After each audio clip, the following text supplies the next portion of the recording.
I'm thinking Saborn Weaver or Kavashi was on it forever. That water house is done. We'll have to explore its topside. And we'll have to change the ending. That Haman is box office gold, baby.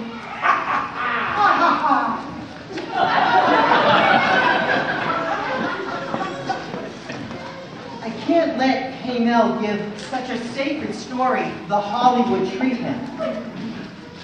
I know. I'll help him out by acting in it. I'll work within the system to effect the change I need. Who likes these lines? Hey, Hamel, wait up.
Okay, people, let's get it together.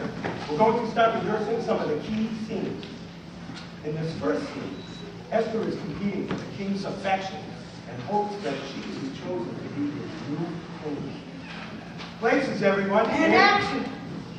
Good evening, and welcome to So You Want to Marry the King of Shushan. This is the final round, and we are down to our last 3 contestants. Bachelorette number 1 is Mary Magdalene. Say hi, Mary. Bachelorette number 2 is Cleopatra from Egypt. Hello. And Bachelorette number 3 is Esther. Just Esther. Take it away, King. Okay. Bachelorette number 1, first question. Are you Jewish? Well, technically, yes, I guess, but I can be swayed. Number 2, same question. No, I'm not Jewish, but I don't think I'm Jew. Wait. Ooh, baby, that's what I like. Bachelorette number 3. Well, I kind of think there are some things a girl needs to keep secret. Personal things, so How mysterious. Very compelling answer, number 3. Next question. Number 1. Let's say you have something very urgent to tell me. Do you A, barge right in and ask, B, have me paged, or C, wait until I call for you? I think I would wait until you call. All right, number 2. I would have one page to All right, and number 3.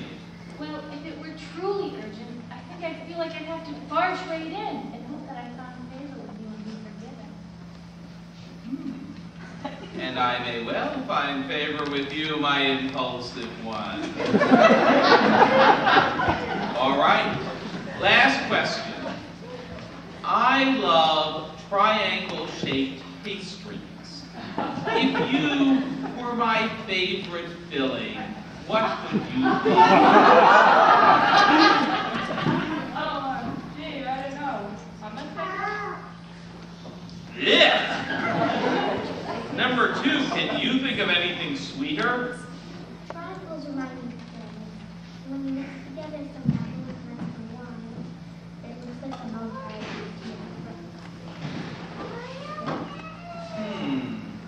Sounds interesting, though a little irregular.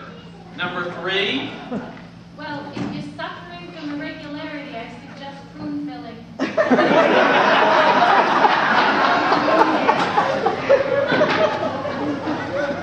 Excellent, number 3. All right, I've made my decision. I choose Bachelorette number 3.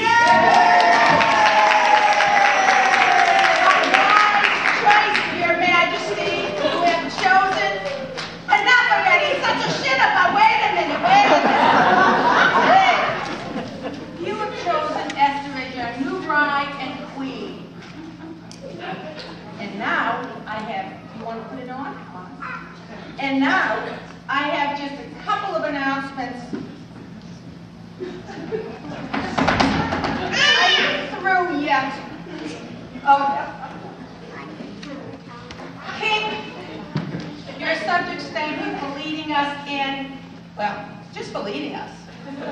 And Izzy Horowitz donated these flowers on the stage in honor of his passing his kidney stone. Way to go, Izzy. And just one more announcement. Tomorrow morning, 9 o'clock, we have Survivor Snack and Study. Come and be there. And that's it for tonight, folks.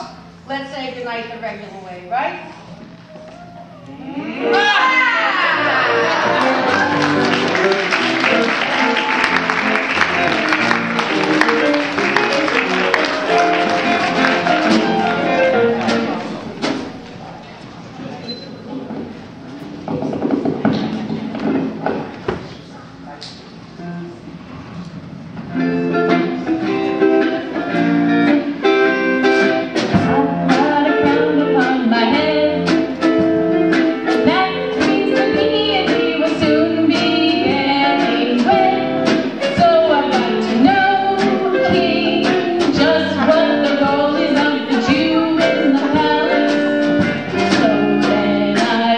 Down to see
Okay.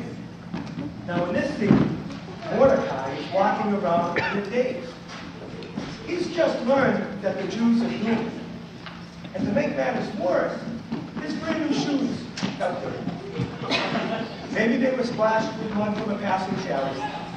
Or maybe he just stepped in a camel pie. Jews, doomed. Shoes, dirty. Jews, doomed. Shoes, dirty. Ah, Jews, doomed. Shoes, dirty. Ah, Hey, Jews, hey, doomed.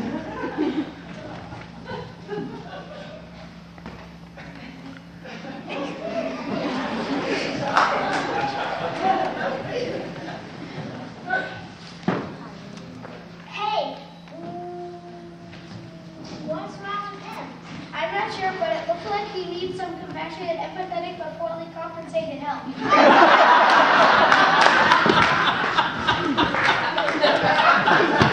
There, therapist in the house. Open it so many. How about you? And what seems to be the trouble? I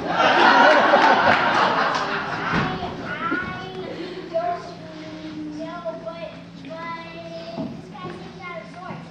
Can you help him? Okay, let's do an intake. Just give me the first answer that comes to mind, okay? Do you know where you are? Shushan, And what are you looking for? Shushan. Name a river in northern Massachusetts. Shawshank. And what do you say to dog dancing to on a Friday? Shabbat, Shalom, Shim, Sham, Shomer, Shabbat. Well, what do you think? He's sure. I mean serious. He seems to have a deep persecution complex. He's also very paranoid. He's believing that everyone is out to get him. Do you know him? I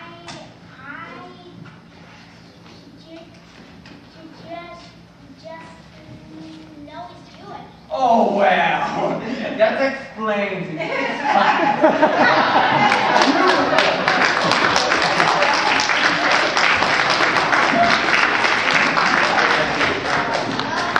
Well done, people. Wait a minute. That stuff never happened. It's interpretive, baby. That's what you Jews do, isn't it? You interpret the text to make it relevant, right? Yeah, but how is psychotherapy relevant to the Purim story? Hey, trust me, will you? They don't call me Mad Max for nothing. Now, here's the climax of the story. Esther falsely accuses Haman of trying to persecute the Jews. Haman tells his side of the story with a highly emotional ballad designed to make the young lady swoon. Wait. Esther falsely accuses Haman? Why? When you're ready, big guy.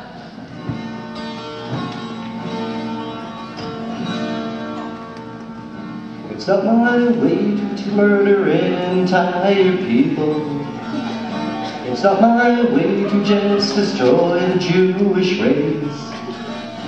It's not my way to kill a queen, although her fate was unforeseen.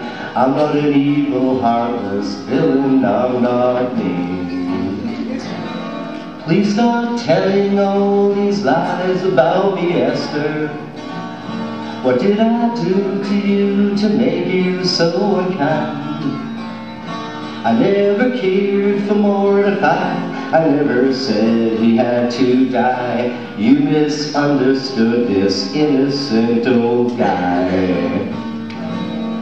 But I'm sleazy, I'm sleazy. I can make you feel guilty for standing here accusing me because I'm sleazy. Don't pick on me because you really are a liar. After all, it was you who misled the king. And now the tables have been turned. I think it's you who should be burned. It's a very painful lesson that you learned. But I'm sleazy. I'm sleazy. Take my hand, I'll pull you down and knock off your pretty crown, because I'm sleazy. Now all this talk about me killing all your people is not a bad idea now that it's in my head. Even though I am refined, it's enough to change my mind, make me leave my gentle ways and words behind. But I'm sleazy, I'm sleazy. Think you'll be a hero Jewess, instead you're Jerry Lewis, because I'm sleazy. I'm sleazy. Take my hand, I'll pull you down and knock off your pretty crown, because I'm sleazy. I'm sleazy. I can make you feel guilty for standing here accusing me, because I'm sleazy.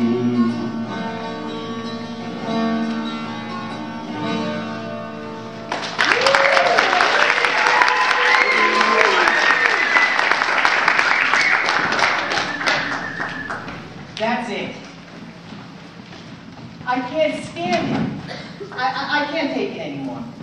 You know, it's one thing to make Esther and Mordecai look foolish, but to make Haman sympathetic is going too far. I'm going to call an emergency meeting of the Board of Trustees. We're going to put an end to this, Hamel. If you cross me, Eric, you'll be sorry. I'll get you, Mr. President. And your little dog, too.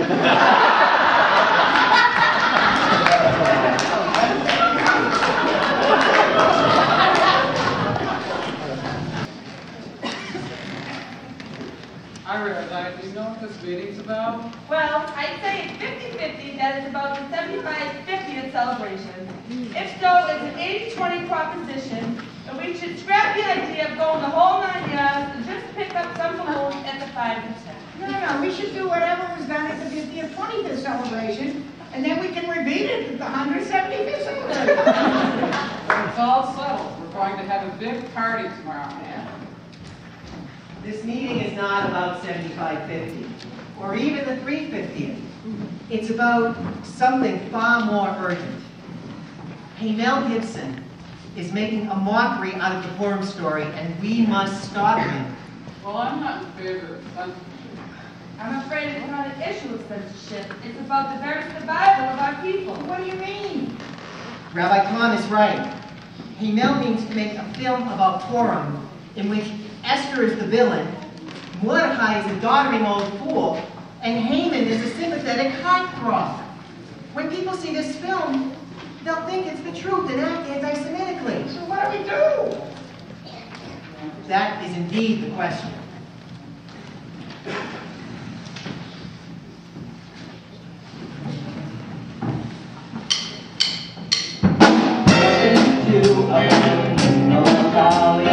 Radical anti-Semitic fool. No morals, no ethics, no God, no hostility.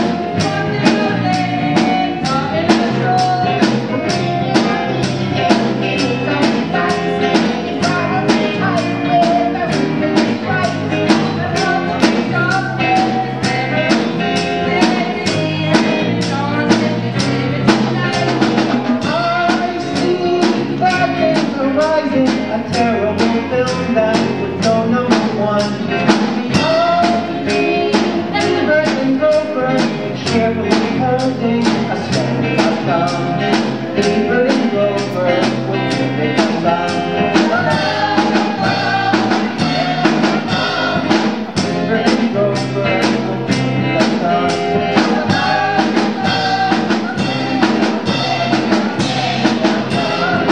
What does it do about the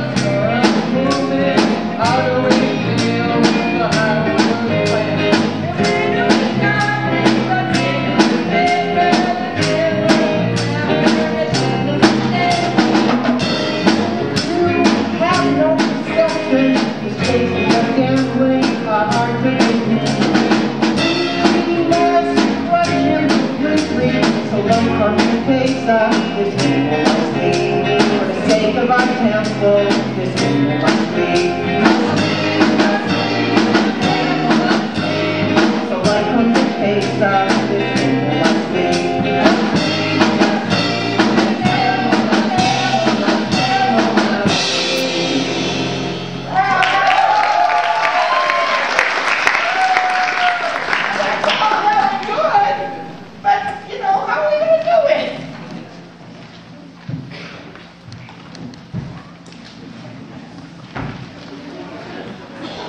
Maybe I can help. Who are you? I'm Michael Moen, the leftist documentary filmmaker. I specialize in making conservative people look foolish.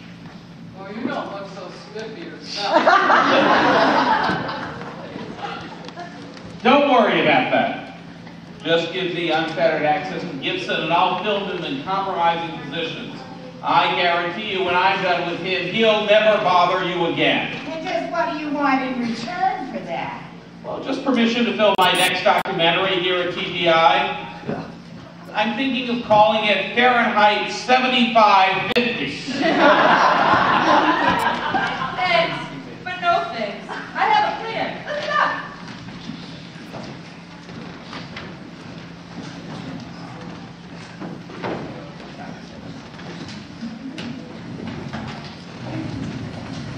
Mr. Gibson, do you plan on making more films here?